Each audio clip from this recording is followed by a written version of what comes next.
ഇതാണ് ഹാജിയാരുടെ രണ്ട് ഭാര്യമാര്. ഒരാൾക്ക് കാലിന് സുഖമില്ലാത്തതുകൊണ്ട് വന്നിട്ടില്ല, അതുകൊണ്ട് നമ്മൾ പോയി കാണുവാണ്. അപ്പൊ ഇതാണ് ഹാജിക്കാരന്റെ വേറൊരു ഭാര്യ. Hello guys, welcome back to your channel guys. അപ്പൊ നമ്മൾ ഉള്ളത് ഔളാഞ്ചിക്കാരന്റെ വീട്ടിലാണ്.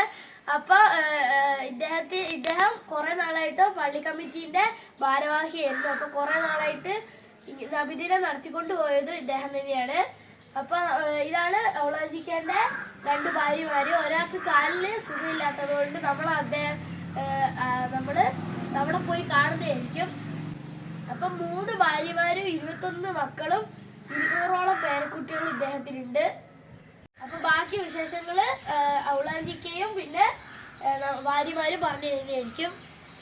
ഈ ഒരു ജനറേഷനിൽ ഏറ്റവും കൂടുതൽ മക്കളുള്ളത് ഈ ചേട്ടനായിരിക്കും എന്നാണ് എൻ്റെ ഒരു ഡൗട്ട്. അപ്പൊ നമുക്ക് പരിചയപ്പെടാം.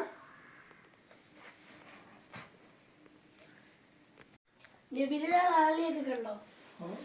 നബിദിന റാലിയൊക്കെ കണ്ടായിരുന്നോന്ന്? കണ്ട് സുഖമില്ലാതെ കൊണ്ട് യാതെ പോയില്ല. സുഖാണോ? അങ്ങനെ പോണ്. ഇവിടെ ഇല്ല.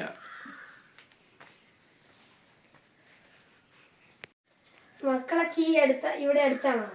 അടുത്ത് പെൺകുട്ടികളൊന്നുമില്ല, എല്ലാവരും അടുത്ത്. കാണാൻ വരാറുണ്ടോ? ഓ, മക്കള് കാണാൻ വരുമോന്ന്? അടുത്തടുത്ത് വരല്ലേ, അടുത്തടുത്ത് വരിക. അങ്ങോട്ടും ഇങ്ങോട്ടും വിളിച്ചാൽ കേൾക്കും. നിങ്ങൾ ലാസ്റ്റ് എപ്പോഴാ ഹജ്ജിന് പോയത്? അവസാനം 2008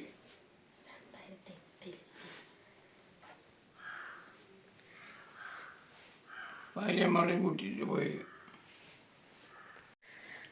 എത്ര ഭാര്യമാരുണ്ട്? 3 ആള്. ആദ്യത്തെ 11-12 മക്കൾ, പിന്നത്തെ 3, പിന്നത്തെ 7. ഞങ്ങളെ പോലെ പേരക്കുട്ടികൾ കുറെ ഉണ്ടാവൂലേ? പേരക്കുട്ടികൾ ഒരു 200ഓളം ഉണ്ടാവും. എല്ലാരും വരുമ്പോ നല്ല സന്തോഷമൊക്കെ അല്ലേ? ആഘോഷത്തിനൊക്കെ വരുവോ? ഓ, വരും. എന്തെങ്കിലും ക്ഷണിച്ചാൽ എല്ലാവരും വരും. ഇനി എന്തെങ്കിലും എനിക്ക് ഉമ്മാൻ്റെ പാപ്പാൻ്റെ അടുത്ത് പോകണമെന്നുള്ള ആഗ്രഹത്തിൻ്റെ പോലെ അങ്ങനെ വരും. നമ്മുടെ പ്രായത്തിലുള്ള കുട്ടികളോട് എന്താ പറയാനുള്ളത്? വേറെ ഒന്നുമില്ല, ഒരു വിദ്യാഭ്യാസം പഠിക്കണം. പള്ളിക്കൂടത്തിൽ പോണവർക്ക് ഭക്ഷണം എല്ലാ ഇതും കൊടുക്കുന്നു. പോകും വരും, വാഹനം പിടിച്ചിട്ട് അയക്കുന്നു. അപ്പൊ നമ്മുടെ പുതിയ ജനറേഷന് ഒരു സന്ദേശമാണ് നൽകുന്നത്, ഒത്തൊരുമയോടെ കുടുംബത്തിൽ കഴിയണം എന്നുള്ള. അപ്പൊ നിങ്ങള് ഇപ്പൊ ഉള്ളതുപോലെ റോഡൊന്നും ഇല്ലായിരുന്നല്ലോ, അപ്പൊ നിങ്ങൾ എങ്ങനെയാ വന്നോണ്ടിരുന്നത്? ഇല്ല, റോഡിന് ഞാനാ കൊടുത്തത്. ഇങ്ങനെ അങ്ങോളം ഒരേക്കരോളം വരും. വിരി പള്ളീൻ്റെ ആണെന്ന് റോട്ടിൽ വന്ന് ഓക്കുമില്ല വരെ. അപ്പൊ നിങ്ങൾ കാളവണ്ടിയിലായിരുന്നു വന്നോണ്ടിരുന്നത്? കാളവണ്ടി അന്നേരം വണ്ടിയൊന്നും ഇല്ല. 950 പിന്നെ വീണ വണ്ടിയിലുണ്ടായത്. അന്നേരം കാളവണ്ടിയായിരുന്നു. കാളവണ്ടി പോയി പിന്നെ കാറായി, ലോറിയായി, ജീപ്പായി. ഇപ്പം ഓട്ടോറിക്ഷ, മോട്ടോർ സൈക്കിള് ഇപ്പം നിൽക്കുന്നത് അങ്ങനെയാണ് കൂടുതൽ. ഇപ്പൊ എത്ര വയസ്സായി? ഇപ്പം 114 വയസ്സായി. ഞങ്ങളുടെ അമ്മയോട് വിശേഷമൊക്കെ പറയാട്ടോ. 107 ജനനം. വീട്ടിലെ അമ്മയ്ക്ക് 90 വയസ്സായി. വീട്ടിലും ഇവിടെ വന്ന് കാറിന് ചെറിയ കുഞ്ഞനല്ല.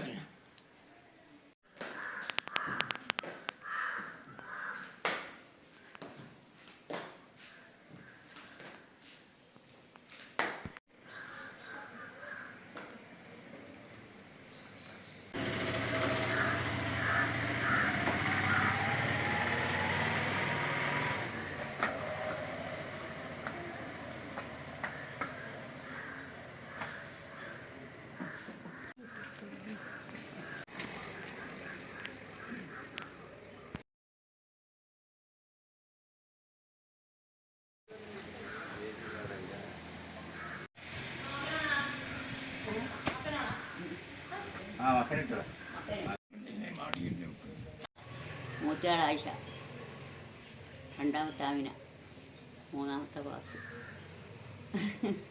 സ്കൂളിൽ പോയിട്ടുണ്ടോ? എത്രാം ക്ലാസ് വരെ പഠിച്ചു? 5ാം ക്ലാസ്സിൽ. ഏത് സ്കൂളിലാ പോയെ? സ്കൂളിൽ ഇപ്പോൾ ഇല്ല.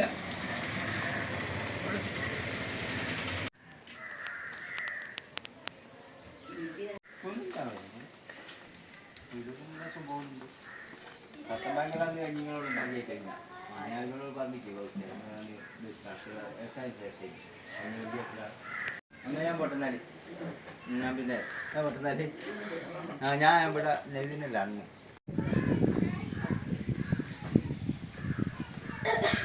ഹജ്ജിന് നിങ്ങൾ 3 പേരും കൂടെയല്ലേ പോയത്? നല്ല രസമുണ്ടായിരുന്നോ? നിങ്ങൾ അവിടെ എത്ര ദിവസം നിന്നു? അവിടെ 40 ദിവസം. 1 മാസം മക്കത്തു, 10 ദിവസം മദീനത്ത്. നല്ല സന്തോഷമായിരുന്നു അവിടെ. ഈ പരിപാടികൾക്കൊക്കെ എല്ലാരും വരൂലേ? എല്ലാവരും വരും. എല്ലാം സന്തോഷത്തിൽ വന്ന് എല്ലാം കൂടി കഴിഞ്ഞ് പോകും. വിരുന്നൊക്കെ പോകുമ്പോ 3 പേര് ഒരുമിച്ചാണോ പോലെ? 3 ഭാര്യമാര് ഒരുമിച്ചാണോ പോലെ വിരുന്നിനൊക്കെ? ഹജ്ജിന് പോയതല്ലായിരുന്നു? 950 വിദേശത്ത് പോയേനെ, ഹജ്ജിന് പോയേനെ. 2008 ഇപ്പം പെണ്ണുങ്ങളെല്ലാം കൂട്ടിയിട്ട് ഇപ്പം ആദ്യം പോയി. അപ്പോൾ നമ്മൾ ഈ വീഡിയോ ഇഷ്ടപ്പെട്ടെങ്കിൽ ലൈക്ക്, ഷെയർ, സബ്സ്ക്രൈബ്, കമന്റ് ചെയ്യുക.